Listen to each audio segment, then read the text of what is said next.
Well, welcome. Welcome to the Lighthouse series. This is episode 1. We're going to talk about how to navigate uncertain shores. Now, this series has been prompted especially because of the convergence of so many things that are happening right now. It's interesting that we're just coming out of a pandemic. We think we're coming out of a pandemic, but what we're seeing is actually the numbers beginning to increase around the world. This is something that I'm noticing.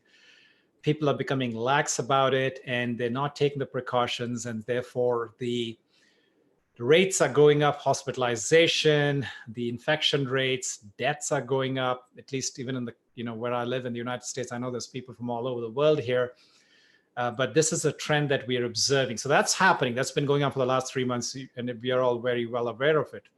To compound all of that, you all know about the Black Lives Matter.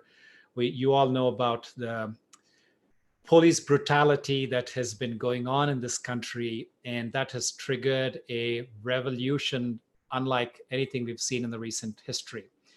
And this is a pivotal moment, I believe, in the world's history. And it's not just, happened in America, but this thing has caught on around the world, and people are beginning to empathize with minorities. And they're saying that it's not because, every time this thing happens, people look at themselves and say, you know what, this is not my problem. This is not happening to me. I don't feel the pain. Yes, I feel bad for them, but then kind of people get busy with their own lives and things go back to normal. And then, give it a month, give it 2 months.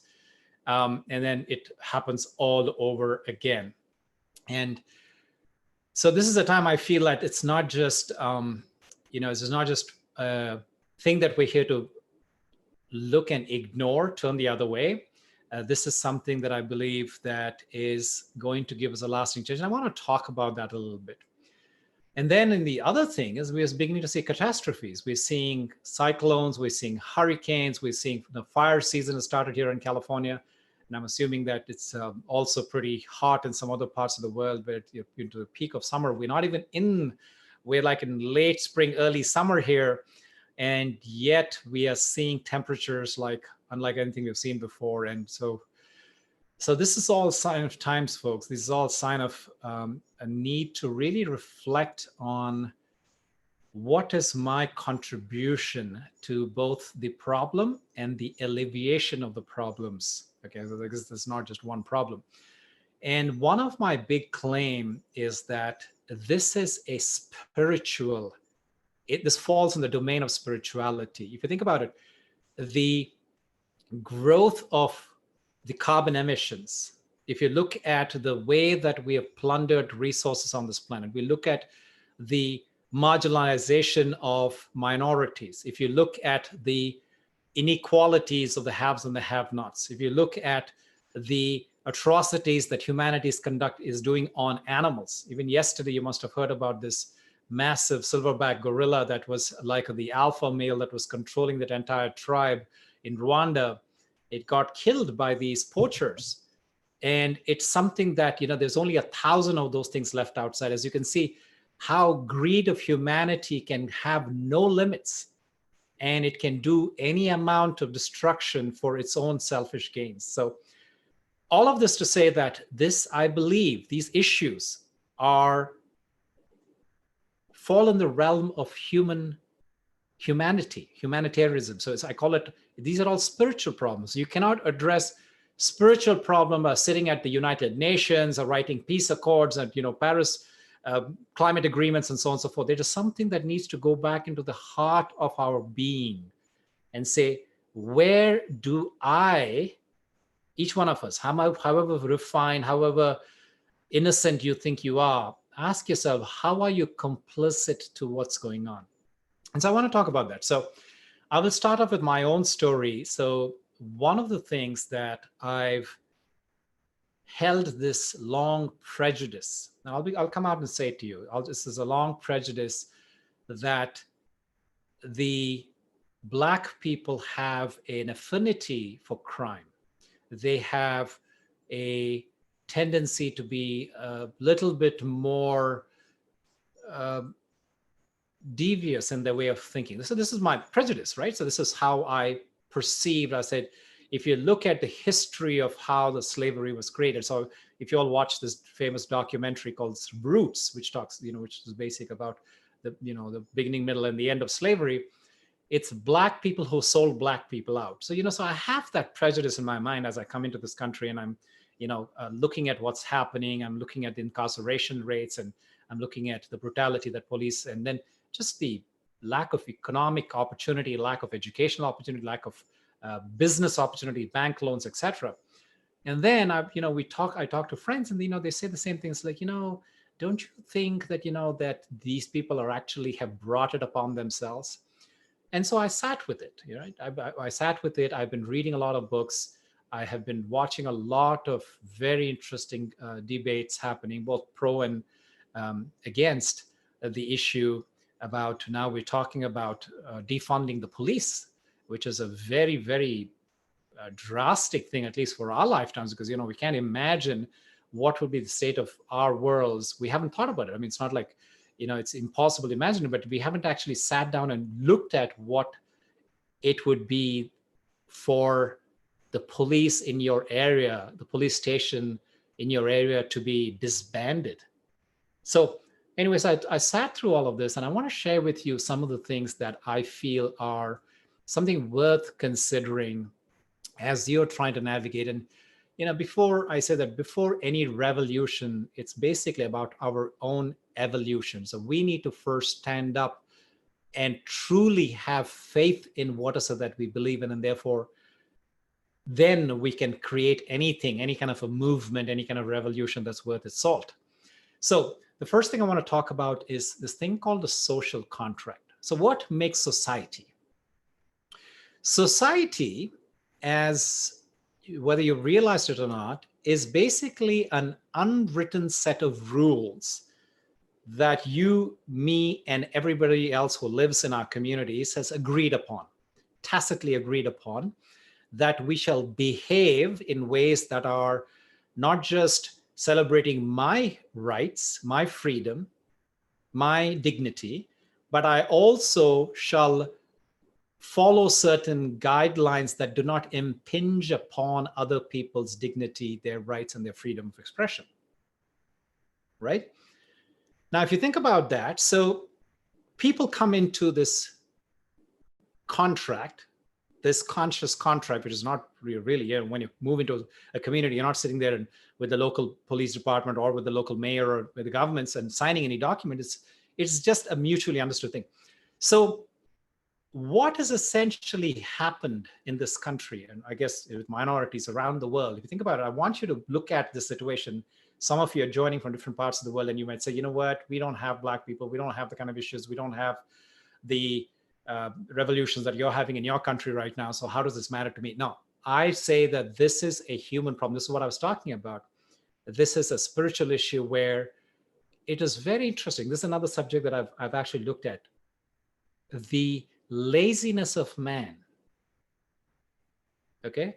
The laziness of man makes him or her, when I say him, I mean the human race, use their role, use their color, use their position, economic power, whatever that leverage they can use, whatever knob they can get a hold of, to oppress other beings on this planet.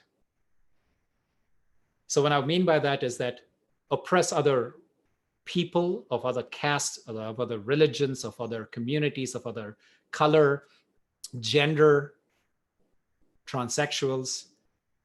And if you're at the bottom of the totem pole, then you will try to basically abuse other species. So they could be, beasts of burden, maybe pets, or maybe wildlife, et cetera, et cetera. So this is a human tendency that I've noticed, that if you do not check yourself, there is a natural tendency, there's an inclination for man to basically put his burden on someone else. Okay? So as I'm speaking what I'm telling you right now, I want you to translate that not just as a Black versus white, or it's an American issue, but it's a worldwide issue. So please translate it in your own language and your own context. So what I was talking about is about the social contract. So in a contract, what you're saying is that I'm going to basically expect certain rules, and therefore I'm going to play by certain rules.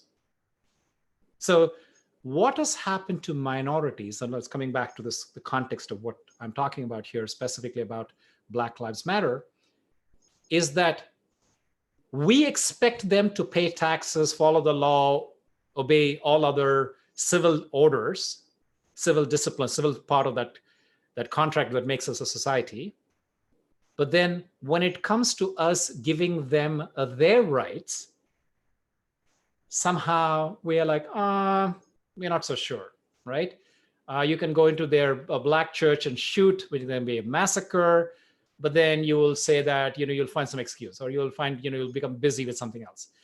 You will have Confederate statues that are sitting there, yeah, okay, for 100 years or whatever it is. But then that talks about the foundation of the brutality that has created this country. A, the wiping out of traditional Native American people of First Nation.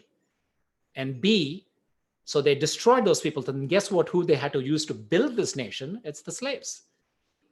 So there is this complicit nature to say that their rights can be taken away, they can be abused, they can be insulted, they can be arrested, they can be incarcerated. But then somehow when it comes to their share of what they contribute, we want them to play by the rules.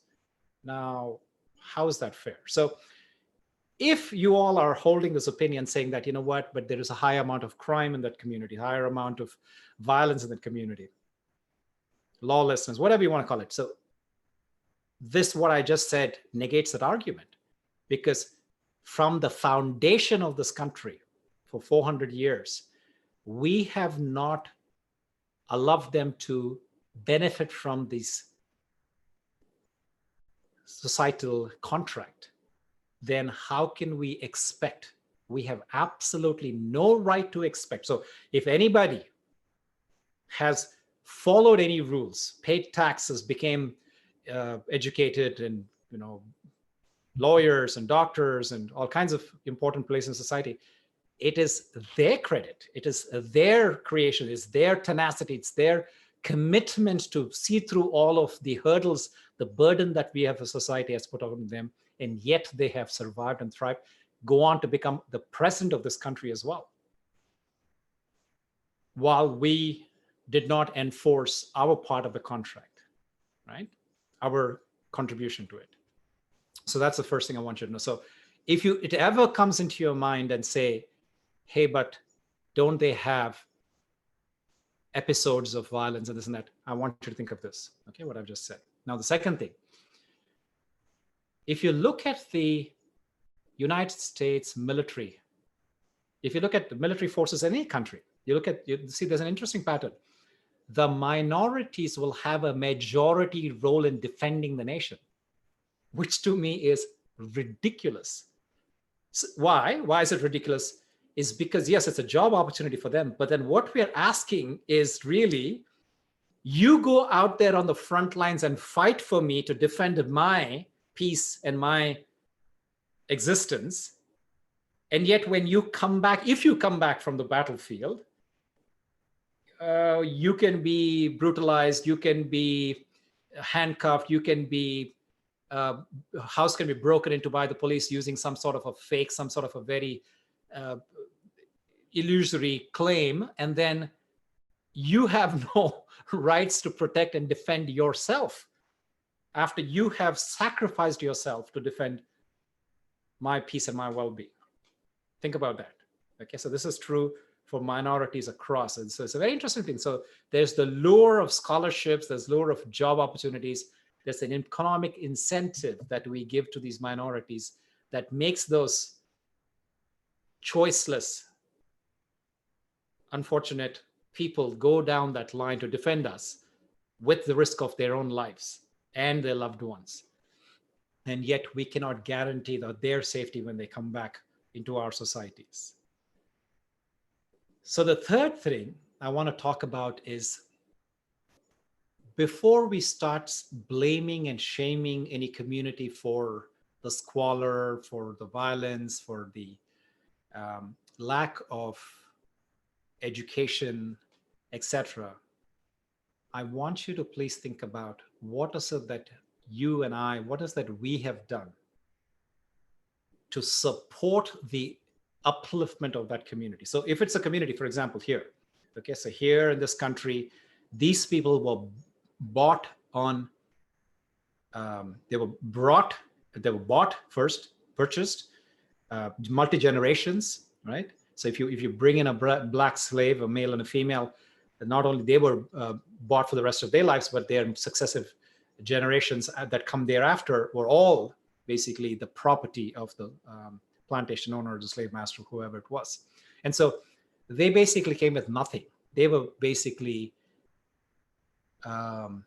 kidnapped.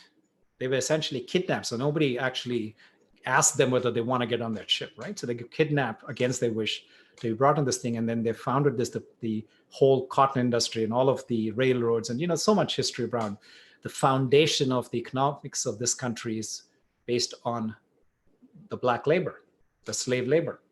And okay, so they came with nothing, with that foundation, and suddenly they had the liberation of slavery. And then somehow we expect them to have the same kind of acumen, the same kind of finesse, the same kind of talents and competitive edge as us when we go and try to find jobs, try to get a loan, try to buy a house, whatever it is, right? How is that possible? How is it possible that when you have started at a very different beginning point, starting with a very different playing field, how can you then say that, judge them at all? So the question then becomes, how are we contributing to the amelioration of this situation where it has been a generational oppression, generational neglecting of their fundamental rights, of their access to resources, so they can actually build a life for themselves. And then if you want to say that, how do you, when you talk about justice, okay, we all want justice, we seek justice, but ask yourself, just from your own perspective, forget about justice that's coming from the Supreme Court or from the local governments, etc. From your own perspective, how is justice being demonstrated as love and care in public? Okay. Love and care in public is what justice is. It's so easy to say that, I love my near and dear, my immediate family and this and that. But when that is taken out of the confines of your own little circle that you draw around yourself, when you say that these rules shall apply to people who are inside or outside of my immediate circle, that's when we can even begin to have a conversation around justice. So folks, these are things that I want you to think about as we're going through this extraordinary times, pivotal moments. And I'm hoping, and I think there's a lot of us who are hoping that this is something that is going to be a pivotal moment where it's just not yet another death that we're going to forget about, but it's actually going to bring about sustainable change that is going to change the future of that social contract, what we call ourselves as society. It's very important because you see, remember, the society, the strength of a society is measured by the weakest link. So you might say, you know what, I have no issue. I've got my bank account is okay. My credit rating is okay. I've got enough food in the refrigerator. I've got enough, clothes to wear in my, warm clothes, cool clothes, whatever it is in my closet. But you see, we are failing as a society, and this is going to have a repercussion on us sooner or later. And so the strength, again, I repeat, the strength of a society is measured by the weakest link. And so it's very important that we stand by the underdog. We give the underdog a chance to rise up, the voice to be heard, for them to celebrate their own rights. So this is a very internal thing. You see, always remember, whatever's happening out there, there is no out there. If you look at the whole idea of oneness, Advaita, as we call in India, there is no duality. There's it's oneness. So anything that you really hate that's happening on the outside is a reflection of some of the darkness. There's that which you hate outside, there is some of that within me. So my answer to that situation, or my response to that which I hate so much out there, that person, that power, that community, etc., the way that you can actually address that is to see and remove the iota. It may be a small iota, it may be a very, very, very little bit of that inside you, but it certainly is a reflection of something within my consciousness that is being represented, which I personify as them, him, the president, and the community, whatever it is. And then I show my animosity to that. But then ask yourself, where is the trace of that within myself, and how can I remove that? So the healing of the world starts with really healing myself. With that said, I'd like to jump right into a meditation exercise. And before I do the meditation exercise, I would always like to drop into the body before I drop into the mind space and the heart space. So first, why don't you all take in some deep, comfortable breaths and join me for a nice shoulder roll. So as you are lifting your shoulders, breathing in, and as you're dropping your shoulders, breathing out. Breathe in through the nostrils, and as you're breathing out, breathe out through the mouth.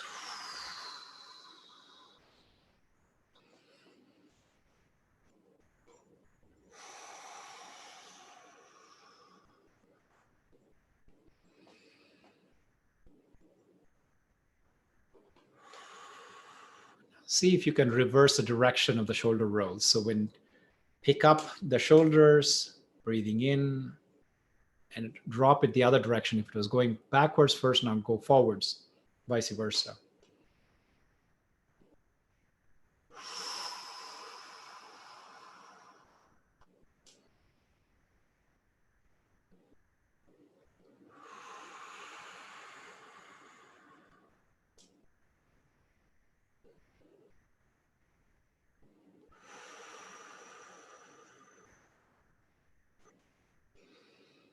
And find a comfortable place to sit down. Whether your eyes are open or closed, whatever makes you comfortable, that's okay.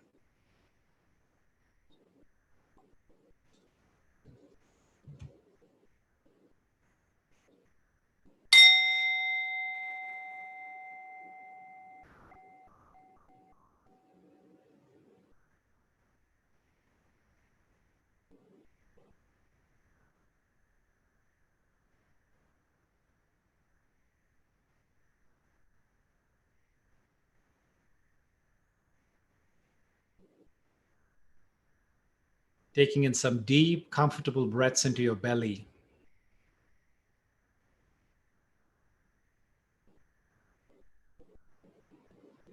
Noticing the expansion and the collapse of the abdomen, not the chest.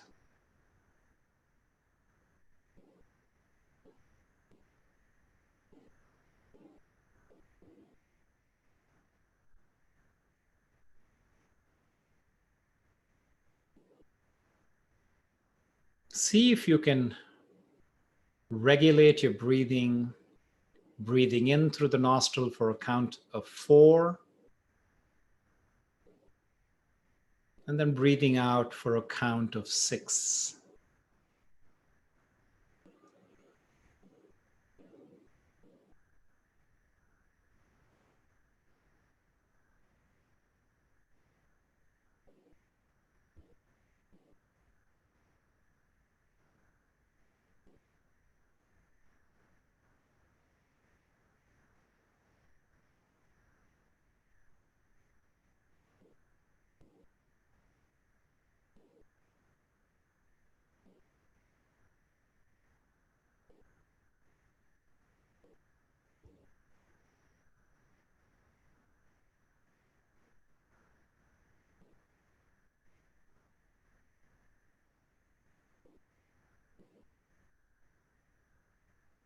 Notice the gap between the inhale and the exhale.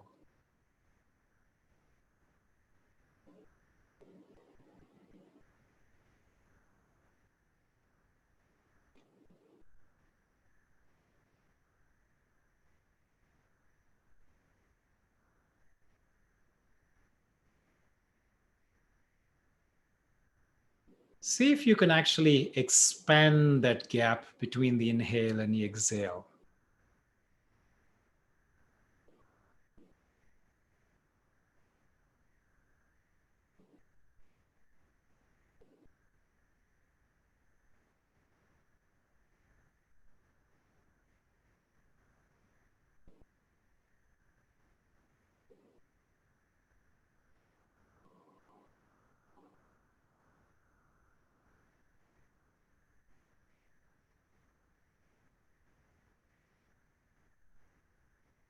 As you're breathing out through the mouth, make a soft voice or the noise of an ocean. As you extend the breathing, the exhalation out to a count of 8. Breathing in still stays at a count of 4. Pause. And breathing out for a count of 8.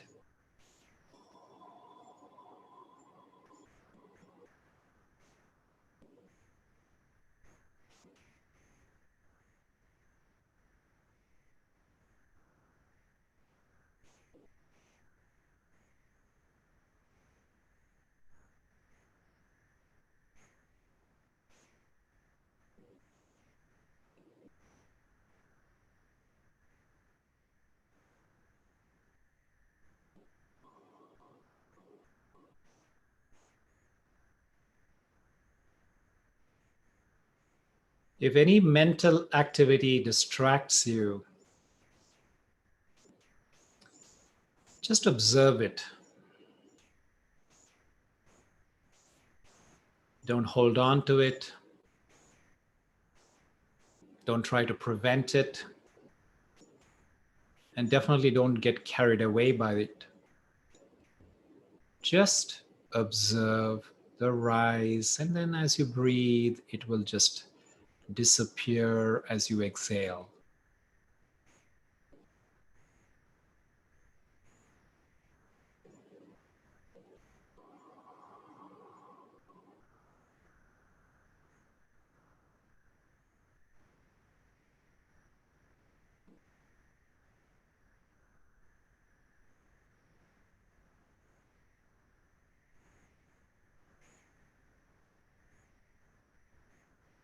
Imagine these thoughts that come on the screen of the mind to be clouds in the beautiful open sky.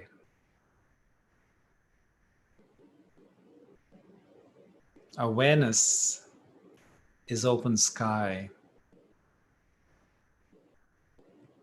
And these mental activity like thoughts, feelings, emotions, etc., are like clouds that form.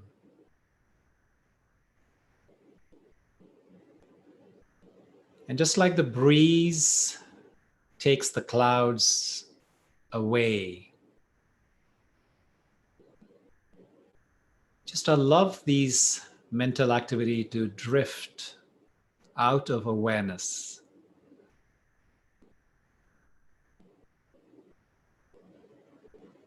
And opening up to the big, beautiful sky.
Bringing your attention into your body. Notice the point of contact your body makes with the chair or the floor or wherever you're seated right now.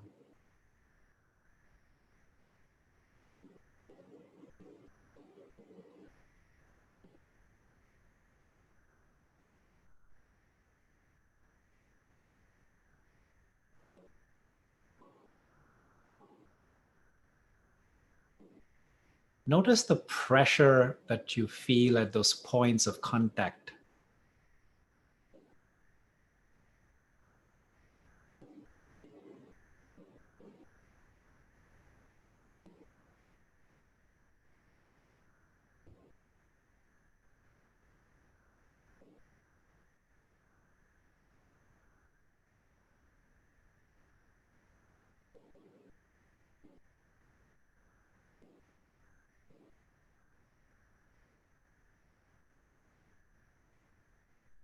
Notice the contact of clothes against your skin.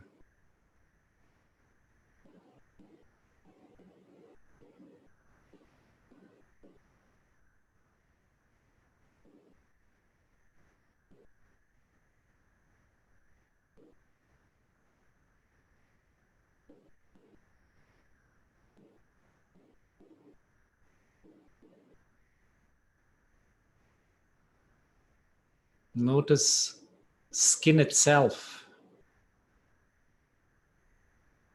that holds your organs, the flesh and bones, the bag. And feel the tightness of that skin that holds your body in place.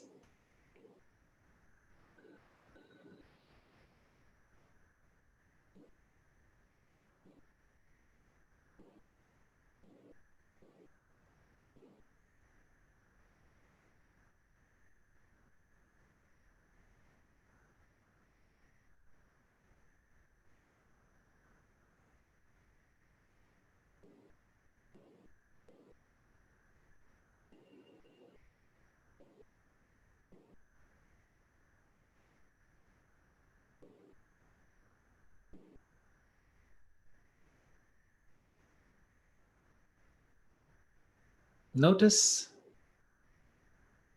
how and where awareness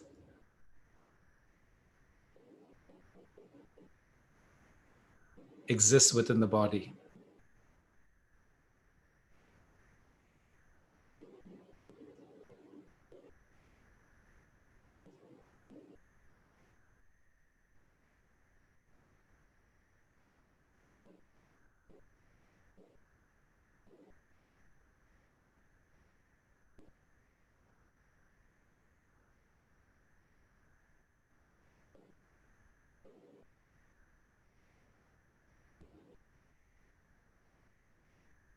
And notice if you can smell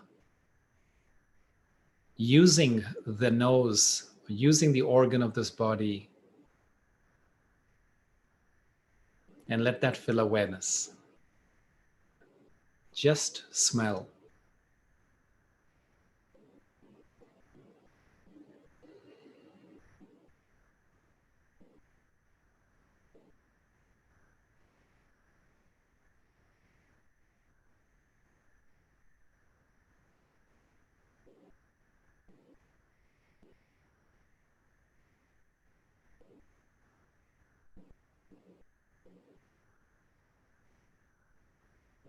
Notice if you can hear any sounds using this body, particularly the ears.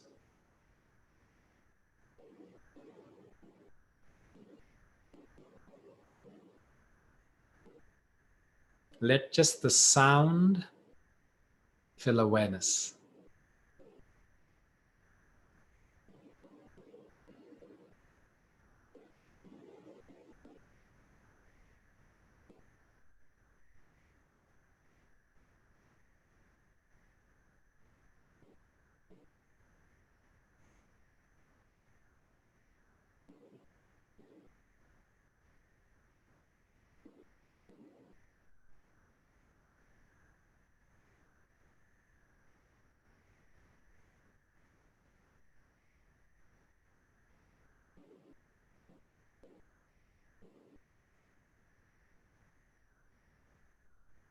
It doesn't matter if your eyes are closed or open, just let the colors and the light fill awareness that comes in through the eyes. Whether it's a soft light that comes in through your eyelids or imaginary colors that you're seeing, whatever the case may be, let just the sense of sight fill awareness.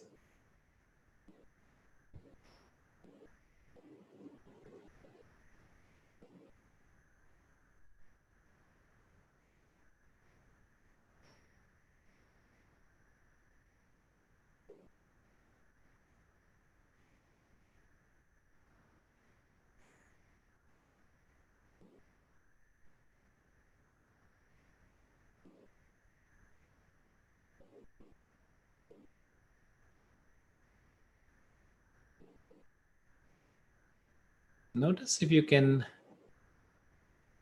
feel the sensation of taste around your tongue, letting only the sense of taste fill awareness.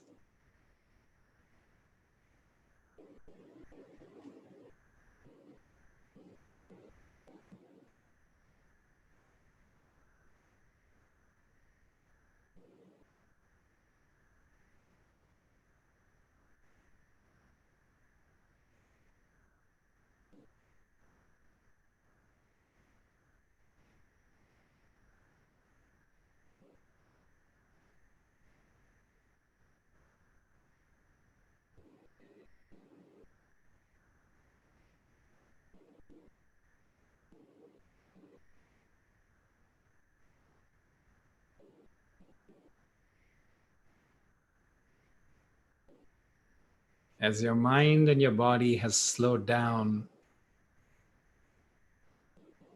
turn your attention to your heartbeat. See if you can feel your heartbeat.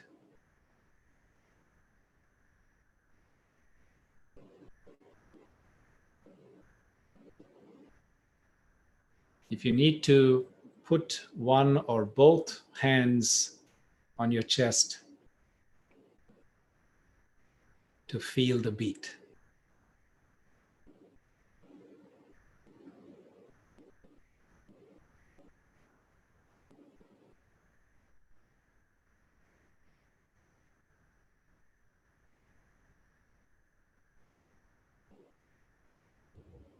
And remember, if you're here this moment feeling your heartbeat in the tranquility of a peaceful environment, there is so much more right with you than wrong.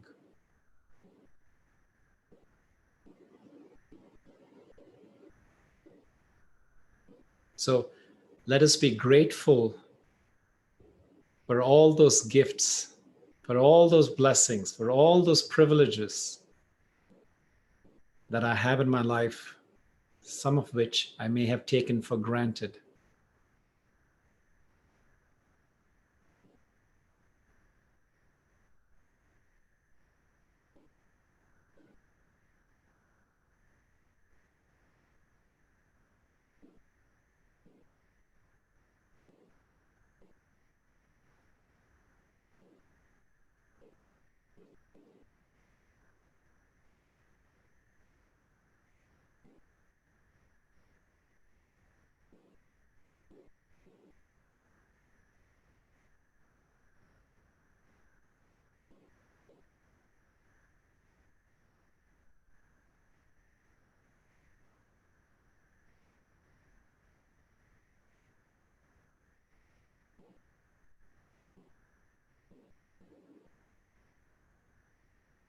And from your heart, send out a blessing to others, whether it's in your community, whether it's in your city, or in the whole world, that do not have the privileges, the resources, or the opportunities that I'm blessed with.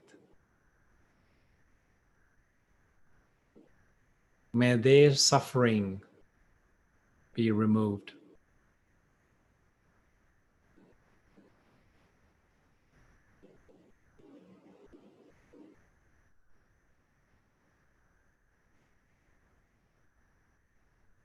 May their anxiety be understood and alleviated.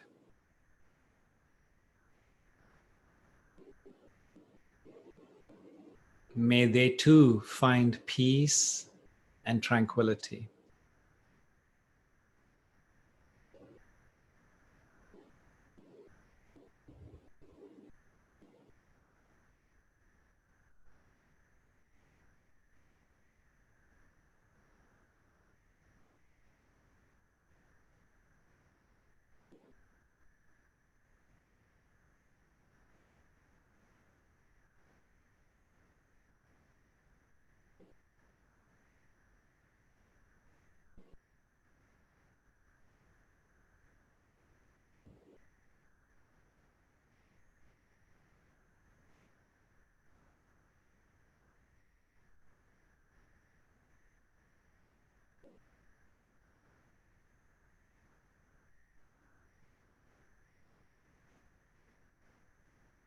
Notice how you feel right now.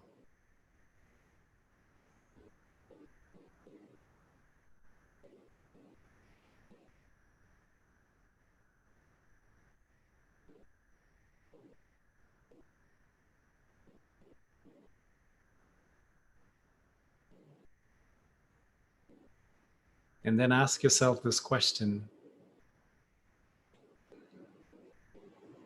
what do I really want in life?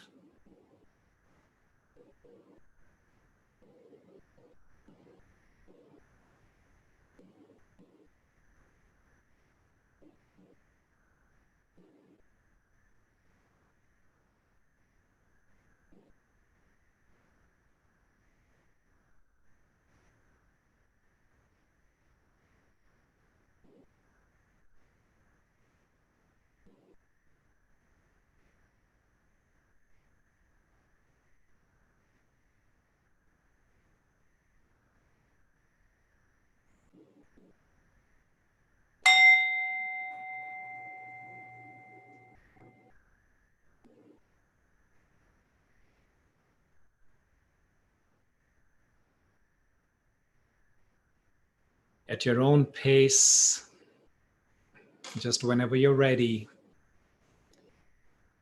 slowly come back into the circle.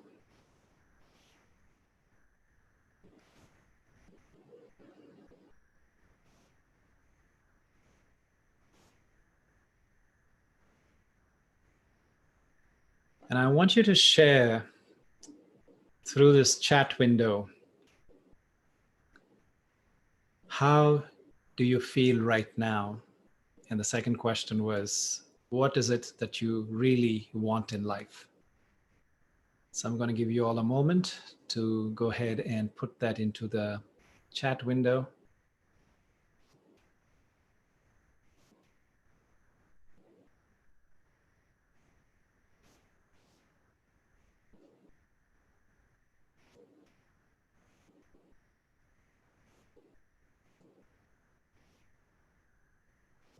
And as you're doing that, I'm opening up your microphones for you to bring up any questions that you might want to ask. So I'm giving you permission, but then what you'll have to do is you'll have to actually unmute yourself, and then you'll be able to talk. So let me first share some of these things. So I'm hearing beautiful comments like peaceful, harmonious, at ease, safe and calm, peaceful, family togetherness. I want to share that all may feel the same. That's beautiful, Tammy. Gerard says, feeling great. Deepti says, sending my blessings to Mother Earth. Beautiful. I love it. So folks, so now your microphones are all unmuted. We have about 10 minutes and I will take as many questions as come up. So in no particular order, you're welcome to speak up.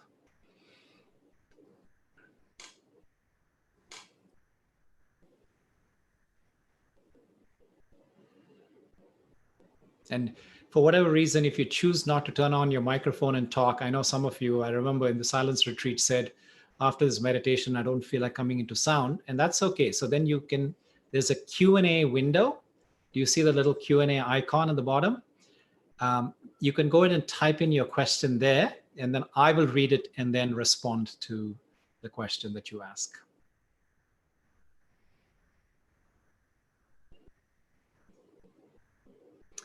Deepti is saying, didn't want the meditation to end. It's very difficult to come out of meditation. Yes, Deepti, I totally understand.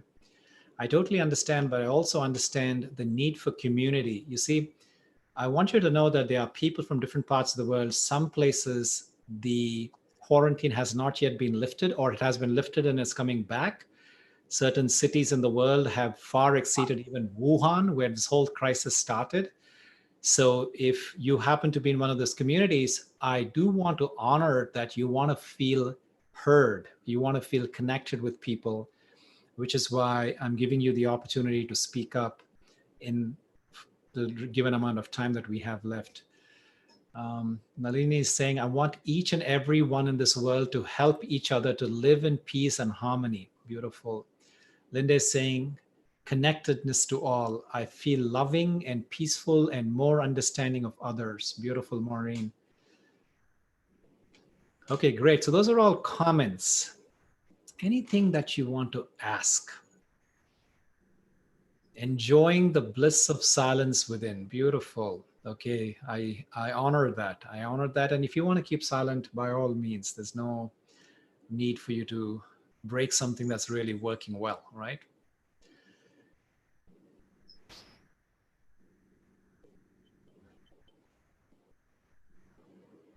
So there's a few of you, Shaila, Maureen, Satish, Nalini, you've turned on your microphone. So do you want to say something? Ask something? How many more Saturdays are we going to have this series? Yeah. Okay. So Shaila, I don't have an answer to that. The reason I don't have an answer to that is I'm trying to feel the need of the world right now. We are in for a long ride. If you haven't already sensed that, I'm here to break that news to you.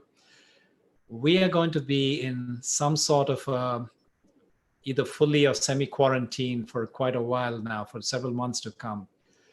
And that's one part of it. The second part of it, as I mentioned in the early part of this meeting, is that we're going through some very major life-changing, society-changing turmoil outside and inside. And I want us to hold hands as we walk through this. And as I mentioned, this is not some sort of a law and order problem. It starts with this, it's a spiritual problem that we're looking at, really. And it's a compassion issue, it's an empathy issue. So therefore, for us to spend time looking into the issue, staring at that within ourselves in a way that is skillful, in a way that is regulated, right? Where it's not all haphazard and crazy and then you get scared and overwhelmed or whatever. But we're doing it in the comfort, in the support of this wonderful gathering that is, coming here worldwide. And then we're trying to see what is my response to what is going on in the world, right? So we don't know how long that's going to take, right? If at all, if we're going to ever see an end, if there is such a thing as an end. So I don't know, Shaila. I don't know the answer to that question. But there will be a point, I feel. All of you, by the way, how did it even come about?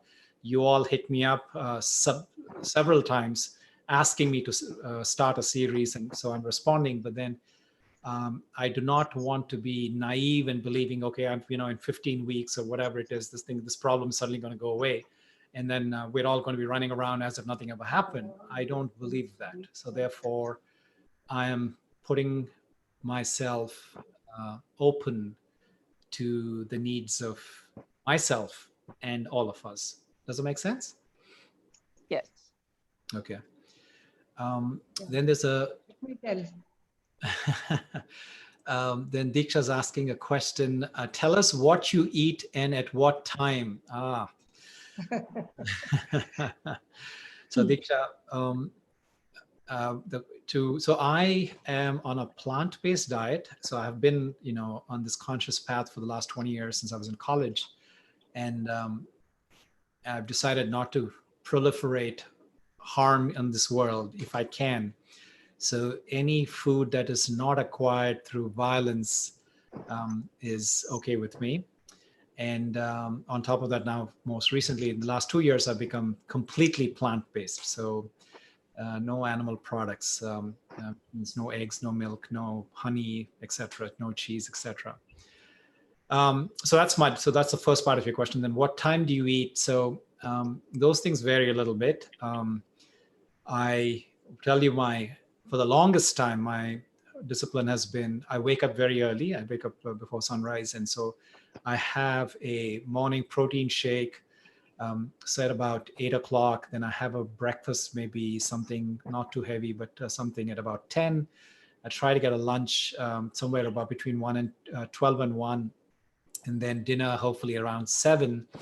But then if you think about, say, today, 7:30, I started this whole prep to this. I started the video recording this and that, to get ready for the show. I didn't want to come in with a heavy stomach. So today I make an exception. Whenever this thing happens like this, I'm going to have after that, because the last thing I want to do is to be feeling lethargic and heavy and all my blood is in my stomach trying to digest my food when I'm trying to meditate with you all. So hopefully that answers your question. Okay, Nalini, you're on the microphone. Do you have a question or comment? Yes. Yeah, go ahead. I have to tell you that all of us educated families should do more for society. We have all our moral responsibilities for the whole world. Just let's take it one by one, all the issues, and try to help the world to be a better place. That's it. Very good. Very good. Amen. Yes. Thank you. Okay. Any other? Okay, so let's see. There's more comments that have come in. And if you have any questions, you can go ahead and either type in. I'll read some of these comments. Jay, the need of the hour, I feel, is more and more people need to forgive. Absolutely, Deepti. Yes, people need to forgive. If you can do some series of forgiveness meditation. Okay, that's a good prompt. Thank you. So I shall consider your request for next week. So next Saturday when we get together, I shall consider your suggestion for forgiveness. But I tell you, that thing what you said is a very important thing, because as it is, you see, we as humans, we tend to do things rather frivolously, right? We tend to do things where we don't fully understand the repercussions. We open our mouth and say things, we blurt out, we do things in emotionally, we do things that are hurtful sometimes. And then we also not only do we perpetrate hurt through our actions and words and thoughts, but also we are very quick at judging other people, right? When somebody says something, does something, we interpret and say, I wonder what his intention was or her intention was. And then we imagine, we blow it up in our minds and exacerbate the problem. And as it is, we are all weird in that way. And on top of that weirdness, we're living in extremely weird times right now. Very, very abnormal for even since evolution of mankind. Nobody has sat at home for so many months without being able to go out and do things that are in society, community, and so on and so forth. So if you look at the weirdness on top of which has been further amplified with this weird times that we're in, there is an absolute need for us to let go. Absolutely agree with you. Forgiveness is so important. So yes, thank you for the cue. I will remember to do a forgiveness meditation in our next Saturday. Okay, so then I've got 2 minutes and I've got 3 questions here. So I'm going to quickly go through them. How do you overcome fear? Very good question. So Tammy, I can do a whole full day workshop. I can do a full hour for sure workshop on this. I will just tell you in essence. Fear arises when there is the feeling of the other. I repeat that. Fear arises when there's the feeling of the other. That person, that situation, that corner, that circumstance, that country, that race, that tribe, right? So when one takes time to truly understand oneself, who am I? What am I? Who do I belong to? You will notice that fear naturally goes away. Yesterday, I was playing volleyball with some friends, and with social distancing, there's a group of people who are today also here on the call. So they were, the topic came up about, how do you same thing, how do you overcome fear? And so the fear of talking, so they watch my videos online and, they say, oh, Jay, you have no problem talking in front of big groups. And I've done a TEDx talk and hundreds of people have watched me at different conferences and so on. How do you do that? And it's very, very simple. It goes back to the same answer that I gave you, Tammy. When you have found yourself and your message, there is no fear in expressing that. But when you haven't sorted that, when you are being paid to do something, when you're pretending to sell something, right? When you don't really truly believe in it, when you're not aligned. So essentially what I'm trying to say is when you're not aligned with who you are and what is yours to do, then there's fear. Okay, folks. So I have a couple of other questions. What time do you go to bed, Jay? It all depends, Maureen. So it's a long, long answer. Jairaj is asking the question. When do you meditate and what is the frequency? So I meditate every day, Jairaj. So I meditate morning and evening. I spend my first hour in the morning before I indulge in any activity is with myself. It's my appointment to myself. And then in the evening, I meditate as well. Half an hour is minimum. An hour would be nice. And then when I have this beautiful opportunity to do things like this with you guys, then obviously that's a full hour. I am in a state, it's a meditative state, as some of you, or Deepthi is also saying that this whole thing is like a meditation for me and for hopefully for some of you as well. So with that, folks, I want to honor that I said I'm going to try to keep it to an hour, so I will keep it to an hour. Thank you very much for joining me. I will see you again, same time, same channel next week. Until then, be well.